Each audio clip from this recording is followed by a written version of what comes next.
Hi everyone, I'm Rachel. And I'm Joe. And welcome to Mickey and Minnie's Keys to the Kingdom. Today we're going to be talking about our top 10-ish ways to save money on your next Disney trip without losing any of the magic.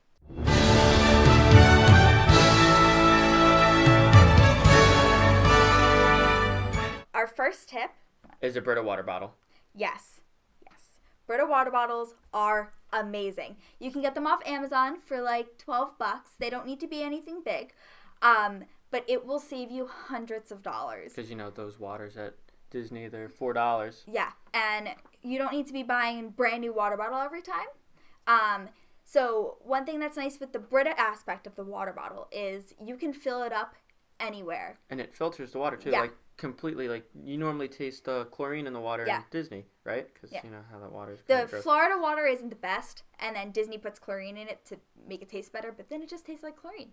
So when you throw that in, it fills right up. Yeah, we've filled it up in, like, bathroom sinks, and it's great. Yeah.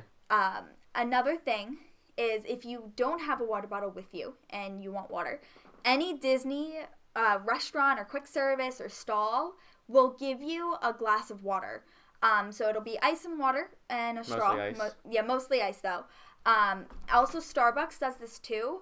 Another helpful hint, you can order a Trente, which is the tallest, it's 30 ounces of water and it's free.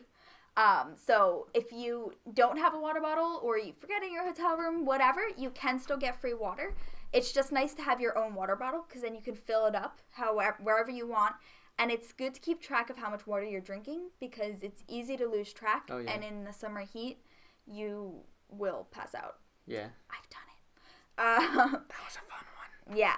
So part of that is to bring a carabiner. Now, oh, yeah. Carabiner makes it 100 times easier to carry these water bottles. So carabiners, they can clip right onto the water bottle, and you can clip it to your pants. Joey's carried it around his belt loop. You can clip it to a backpack if you bring a drawstring bag. Those are helpful. Those are so helpful. So you can clip it anywhere, and it's super easy, and then you don't have to worry about carrying it. Oh, yeah. So our next tip is to be flexible with your travel days. So this goes for anywhere you're traveling. Oh, yeah. It's not just Disney, but sit down and look at the pricing for the hotel and look at the pricing for the airfare and figure out when your cheapest options are within the month. Generally, those are going to be your weekdays. Yeah. So prices do go up for Friday, Saturday, and Sunday.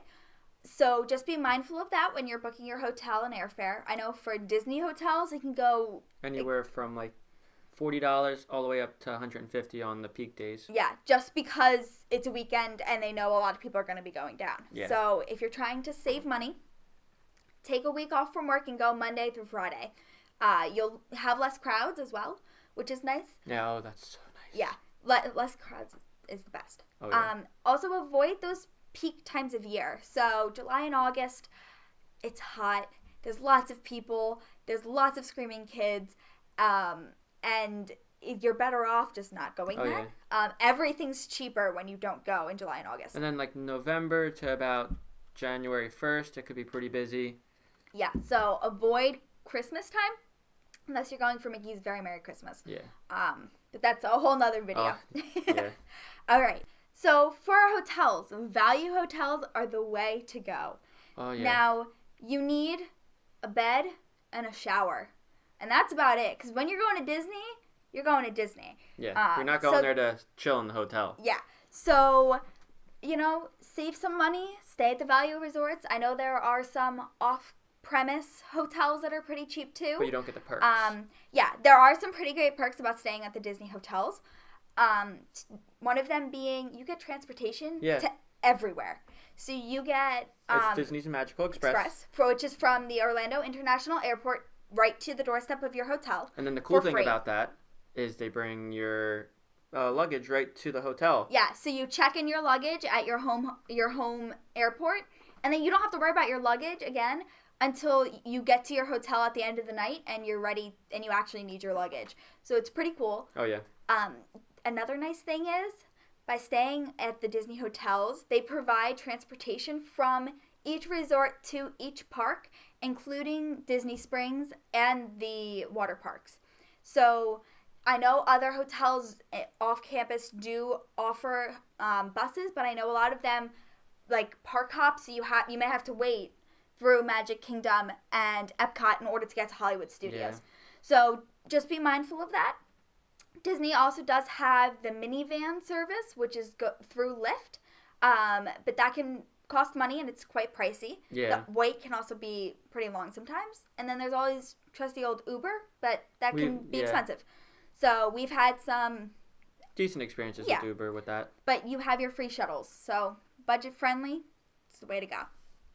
Right. So another thing about staying in the hotels that I've found is you don't need toiletries. Oh, that's an amazing thing. You don't need to go spend $5, $6, $7 on a travel size shampoo bottle. There are H2O products, which is the line that they have within all the hotels for their shampoo, conditioner, body wash, lotions, all that stuff is phenomenal. We use it at home. We always bring them back with us because they're amazing. They're amazing. They smell good. They work. And unless you have like a specific shampoo or conditioner you need to use, they're great. And it makes you bring a little bit of Disney home with you. Yes. Yeah. So we really love those. So once you get into the park, food can be very expensive. Yeah. Regardless of whether you're doing quick service, which can range anywhere from $10 to like $15, $16 a person. Yeah. Or your restaurants, which depending on the day can range around the same or higher. So we recommend if you want to eat at restaurants, which we highly recommend because they're so many good ones. They're so good that you don't want to miss out on them. Yeah. Eat there for lunch.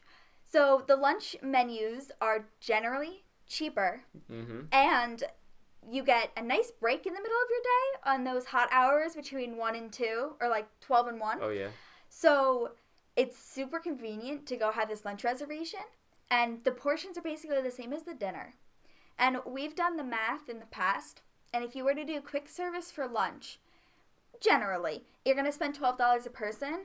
If you go to some of the restaurants, you're going to spend about the same for a full sit-down meal that's not fast food. You can get a nice glass of water, you can cool off, chill, relax. And really the only difference is you're paying tip. So take that into consideration when you're making your dining reservations, that lunch is, we've found the way to go. Plus, during dinner time, when everyone is going to those reservations, the park is less crowded and it's easier to get onto rides and stuff. So we really like that. Yeah. Plus, by 12 o'clock, you're going to be tired and grumpy and it's going to be hot. So take that time. Especially if you're out from park open. Yes. So another tip that we have found over the years is bring some sort of breakfast with you. Bring granola bars or snacks with you. Something so this way you're not spending all of your money on food. Breakfast in the parks is very limited, unfortunately. Your options in all of the parks are Starbucks, which in most cases is not your cheapest option. And it's always busy no matter what. Disney, so Starbucks is your cheapest option, to be honest with you. But you're still going to spend $7, $8 on your breakfast. So bring some granola bars, bring some cereal with you. Yeah, go to the little stores they have and buy some apples and stuff like that, and bring that with you to the park for breakfast. Or just bring granola bars from home, cereal from home. You have room in your suitcase, use it for food, obviously. So it really does help. That $7, $8 per person per day does add up. And we found that it's just much easier to not have to worry about where we're eating breakfast in the morning. So if you do decide to go to quick service, which we do recommend because it is pretty good, they don't know if you have kids with you or not. So order kids meals. They're the cheapest option on the menu, and they're basically the same size as everything else. Now, your options are limited as to what food items they have. Sadly. Yeah, so a lot of times you get chicken tenders and fries or like a sandwich. The good thing about that, though, is you get a drink with it, too. I mean... Yes. Yeah. Yeah. Yeah, so you do got to weigh your pros and cons. But we've always ordered the kids' meals, especially if you want a snack or something like that. It's perfect for the two of us.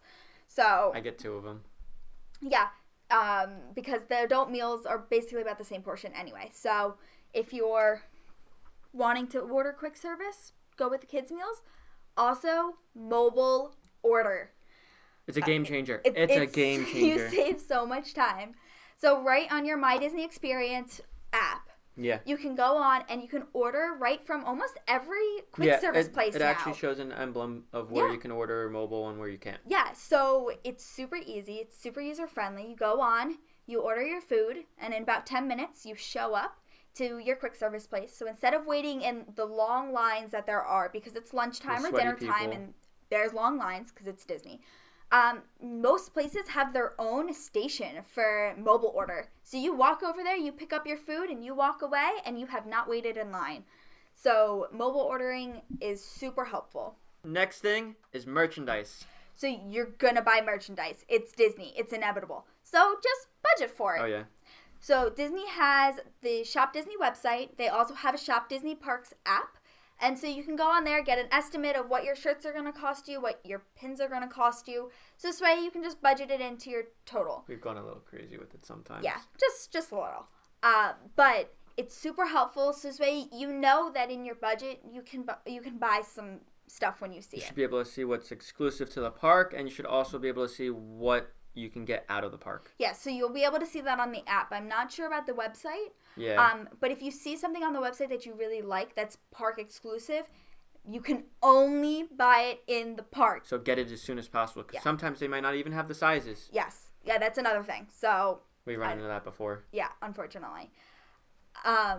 So another nice thing, going back to staying on premise with the hotels, is you can ship the merchandise right from the cashier's line, like right from where you check out to your hotel, so you don't have to carry it around the park with you.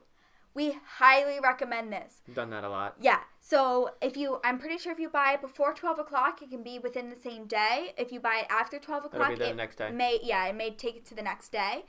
But then you don't have to carry around bags. And especially if you're going without bringing a bag with you to the park, it's so nice not to have to worry about carrying. Especially if you buy that giant present for someone. Yeah, or you're buying glass or ornaments or something that you just don't want to get broken, or you forget at lunch or something like that.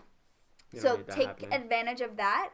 When we were down at Disney last, it was free. There may be some price to it now. We're not quite sure yet. So just ask your cashier about it when you go. All right, guys. So the next thing is kind of the depressing part. It's the most expensive thing. Oh, yes. To get your key into the park. So regardless of what you do, tickets are going to be expensive into the park. They rarely go on sale. No way of going around it. No. So unless you know someone that's a Disney cast member, hit them up because they can get you into the park for free. But they got to be with you. They got to be with you. There's a whole bunch of criteria. That's a whole nother video. One thing that you can do to cut down on this price is the more days you spend or the more days you buy tickets for, the cheaper each day becomes. Yeah. So as of when we're filming this video, which is May 2019, one day into the park with Park Hopper is $189. That's expensive, even compared to the competing parks in the area. So you don't want to go for one day. But once you hit the 5-6 day range, for 5 days it's $103, and for 6 days it's $87 per day, so per person. So it does get cheaper and cheaper. But one thing to consider: the more days you buy in park, the more days you have to buy in a hotel too. Yeah. So you do gotta do the math. Yeah, you gotta do the math and see what you want to do. There is one tiny way to get around this. Sort of, kind of. You have to drop a lot of money at the beginning, but an annual pass. So this is how we were able to go to Disney for so many trips in 1 year. We went 7 times in 1 year. If you plan on going more than 10 days throughout the whole year, this is your best option. Yeah. So we're going to do an entire video on annual passes. So this is just a small synopsis of what an annual pass will give you. But it basically, for 10 days with Park Hopper and Memory Maker, it's cheaper than if you were to buy 10 actual days of tickets. Mm-hmm. So the annual pass also gives you discounts on hotels, restaurants, and merchandise. It also gives you exclusive events and merchandise. So we have a couple of our pins are pass holder pins only, so you can only buy them if you're pass holders. So it does have some perks.